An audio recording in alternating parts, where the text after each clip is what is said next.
Love with God channel. Daily குஸ்பல்.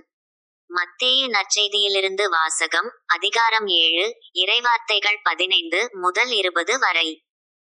போலி இறைவாக்கினரை குறித்து எச்சரிக்கையாய் இருங்கள். ஆட்டுத் தோலை போர்த்திக் கொண்டு உங்களிடம் வருகின்றனர். ஆனால் உள்ளேயோ அவர்கள் கொள்ளையிட்டு தின்னும் ஓநாய்கள். அவர்களின் செயல்களைக் கொண்டே அவர்கள் யாரென்று அறிந்து கொள்வீர்கள்.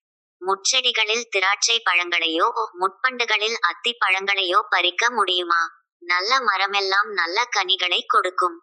கெட்ட மரம் நச்சு கனிகளை கொடுக்கும். நல்ல மரம் நச்சு கனிகளை கொடுக்க இயலாது. கெட்ட மரமும் நல்ல கனிகளை கொடுக்க இயலாது.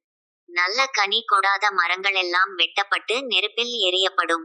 இவ்வாறு போலி இறைவாக்கினர் யாரென அவர்களுடைய செயல்களைக் கொண்டே இனங்கண்டு கொள்வீர்கள். இது ஆண்டவர் வழங்கும் அருள்வாக்கு. இறைவா உமக்கு நன்றி.